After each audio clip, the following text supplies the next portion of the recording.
Good afternoon, everyone. My name is Trisha Stetzel, and I'm the owner of Results Extreme Business Solutions. And I'm so very excited to have Chelsie Ward with me on the line today. We're doing some connecting via video. Let me tell you a little bit about Chelsie. So first off, the name of her business is Chelsie Ward Wellness.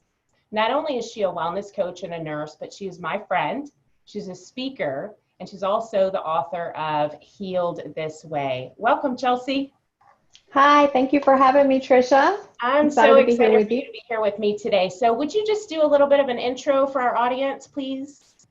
Yes, as Trisha said, I'm Chelsie with Chelsie Ward Wellness, and I have written the book Healed His Way because I wanted to share my own healing journey with others, because I went through a period of sickness myself, and I felt like I didn't have all the tools and resources I needed to get well and stay that way. And I thought, well, if I didn't know, being a nurse and, having a background in the medical industry, if I didn't understand how to heal my body, then I felt that there may be others in the same place as I was. So I wrote that message to kind of share my message, and kind of just organically grew into Chelsie Ward Wellness. So here I am.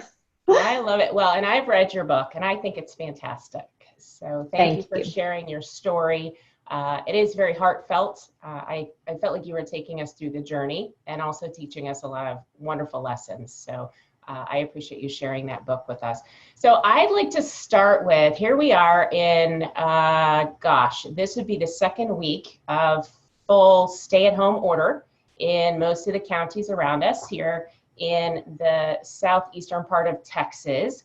And we thought that might get lifted on Friday, but we just heard this morning that that's going to run through the end of April. Now, we don't know what that looks like yet, but we've heard that the stay-at-home is going to continue to stay in place until then. So tell me how this has affected you and your family, you and your husband.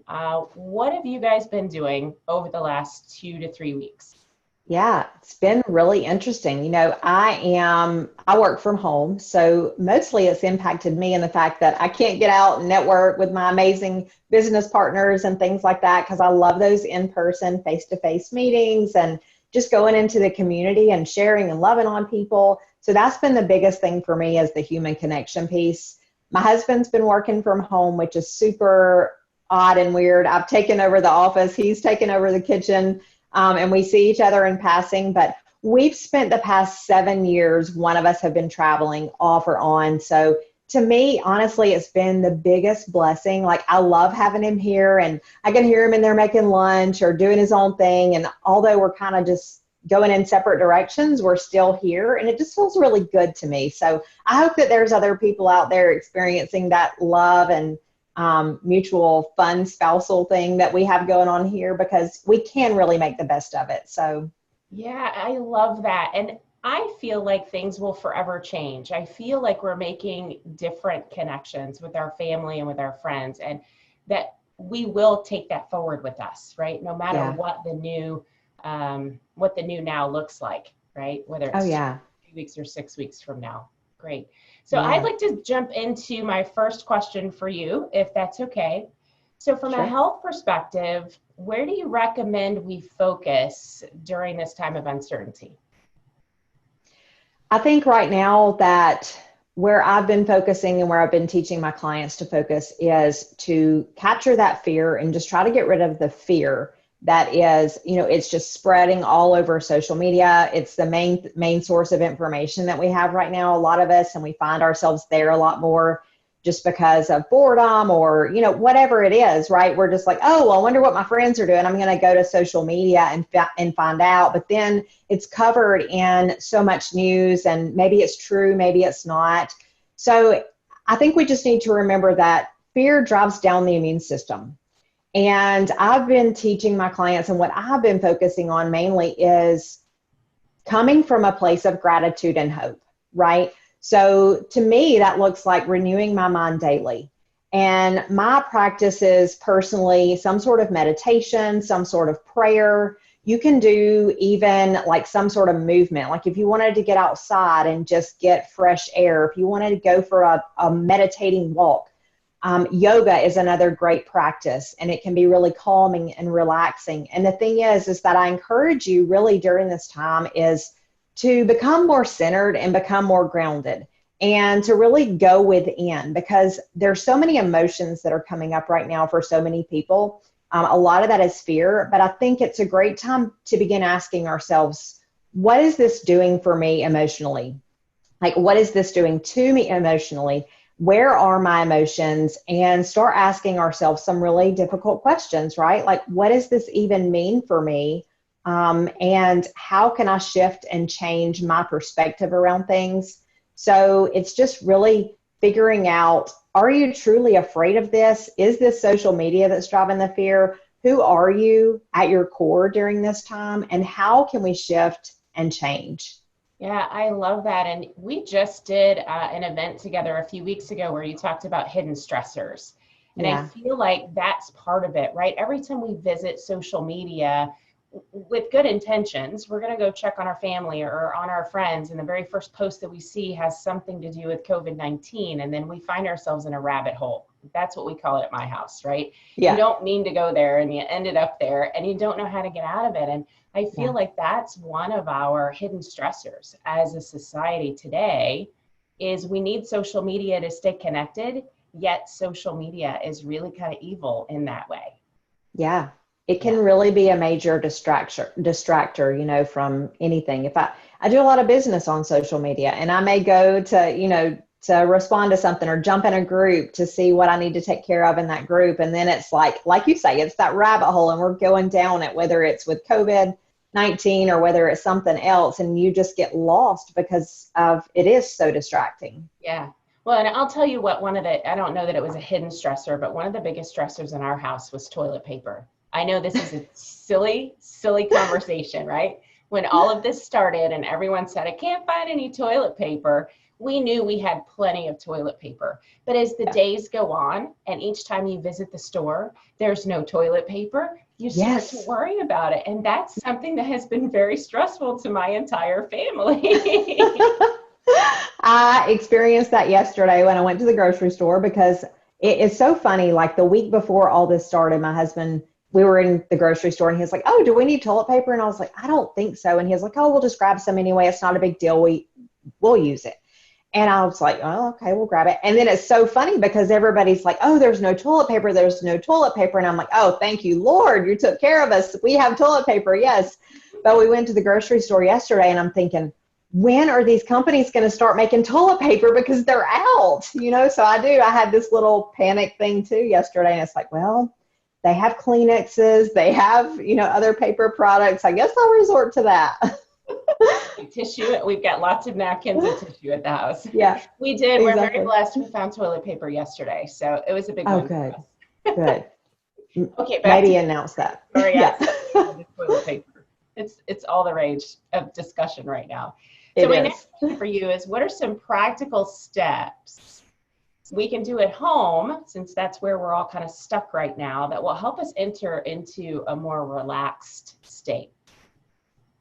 Well, I'll just tell you some of the things that I've been doing personally for me. And these are kind of the things that I've been sharing, because I feel like we can talk about boosting the immune system and we can talk about being grounded, and all those things kind of work together. One of the ways I do immune boosting is just by getting out in nature, but it also helps me escape.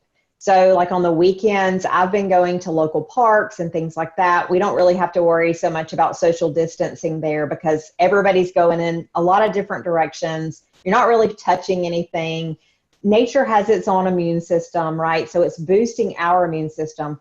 And the cool thing is if we get out in nature for just a couple of hours, then we're boosting our immune system for up to 30 days because we are literally taking in the immune system of the forest, which is so amazing. We're getting sunlight, we're getting vitamin D. I got a little bit of sunburn on my shoulder this weekend and I was like, yes, it felt great. Nothing too crazy, but you know, and then it grounds us. It grounds us not only physically because we're grounding to the earth, we're getting rid of all those toxins, but it also grounds us emotionally because we truly can escape from what's going on. Like I know that I never think about work. I never think about the troubles that's going on anywhere in my life when I'm out in nature, because you're just consumed by the beauty. So those are a couple little things that I do. Another thing is just simply turning off your Wi-Fi. And I won't get into that a lot because it's kind of like there's a virus out there, and then there's all these other ideas about what this may actually be. And there's been so much talk around 5G. So I'm just going to take a middle ground on this right quick and say, either way you look at it, whether you blame a virus or you blame 5G, the thing is 5G or any type of technology can actually lower our immune system. So we want to just make sure that we're doing things like that, just to take precaution, whichever side of the road you stand on.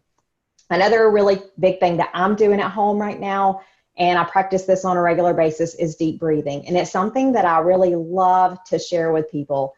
We talked a little bit about meditation, we talked about prayer, but when we focus on our breath work, when we focus on deep breathing, and deep breathing is not really the only technique that I use, but it's the easiest one for people to kind of grasp and absorb and do even in a public place, right? To kind of get your body into that relaxed state, get into that parasympathetic mode where you're not feeling stressed.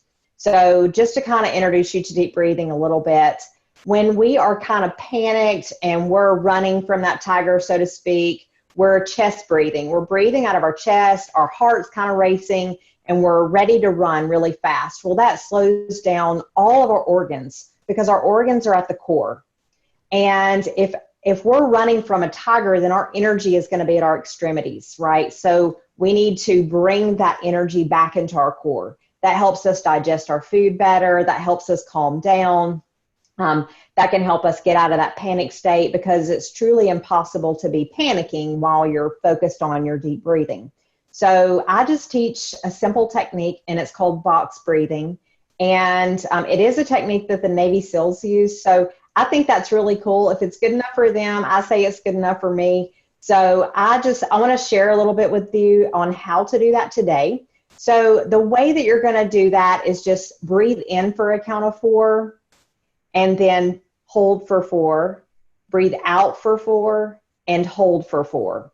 So what you want to do is you want to focus on not so much your chest, but you want to focus on really puffing out your belly, kind of like a big Buddha belly or a big pregnant belly when you're breathing in. And then when you're breathing out, then you want to suck your belly like you're kind of pulling your belly button all the way back to your spine.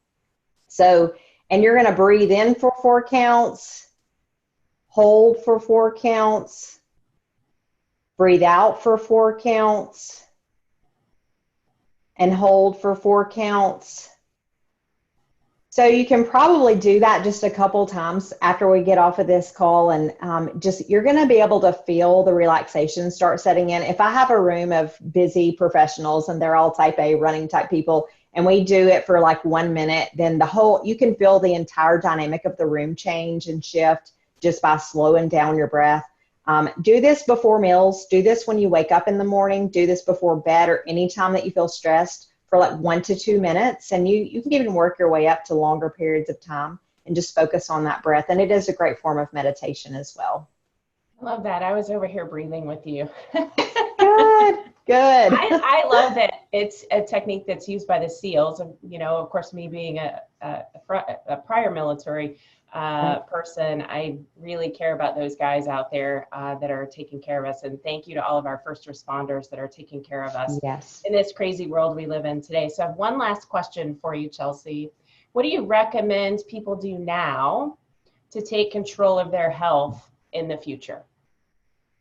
So I'll leave you with the easy 3. So I was on the phone with someone earlier today, and they were talking about the easy 3, and I was like, oh, okay, well, I can talk about the easy 3 because it just gives someone 3 simple steps to follow.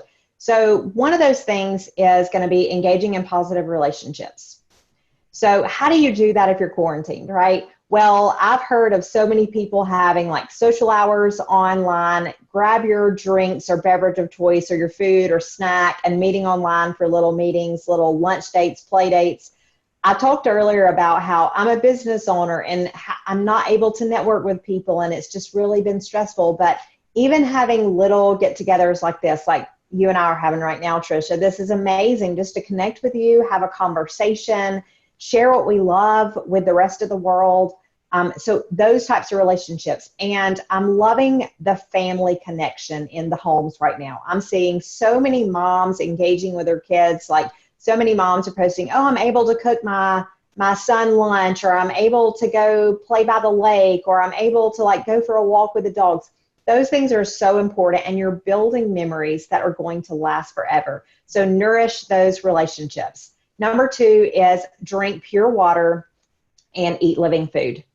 So if you can't find any, then there's probably somebody semi-close that can deliver food to you. And if they can, then take advantage, right? So you want to make sure that you're getting your cells nourished. That's your physical nourishment. And then make sure you're getting sleep. That's number 3. Make sure you're getting really good rest, because that is when our body is really working to recuperate. It's when it's taking in all the wonderful, healthy things that we've done all day, and it's bringing those into being. So make sure that you're getting your sleep. It's great for your overall health. We have been driving for so long as a society. We are running nonstop, and it continues to get worse. So I encourage you to take advantage of this time while you have a little bit extra. Cook your meals, get your sleep, be with your loved ones, and just appreciate life. Yeah, enjoy your family, right? I saw, in closing, I saw this a little bit on the news this morning when I walked through. My mother lives with us, and she had the news on. And there was a story about a blended family. So it was a wife and a husband who are married now. They used to be married to other people, and they have made the decision, because they're in New York City, to all house together for quarantine. So the new husband and wife with all of the children, I think there were 6 kids all together, plus the ex-husband and the ex-wife, all decided to quarantine together. And I think that's a really, really neat message, right? They all came together with their children as a family. I love that. That's amazing. Chelsie, thank you so much for taking the time to join me today. I'm so excited to have had you on Facebook Live. I'm ready to close this and share it with everybody I know. You have some wonderful advice. And if people out there are interested in Chelsie's book, again, the name of it is Healed His Way. And how can they find your book, Chelsie? It is available on Amazon, and I also have my website, Chelsie@ChelseaWard.com. Very simple. You guys can connect with me here on Facebook or any other social media outlets. I'm there as Chelsie Ward Wellness. So I always throw out great tips just to kind of help you keep your body well. So enjoy the rest of your beautiful quarantine, and I thank you guys for tuning in. Thank you, Chelsie. Thank you.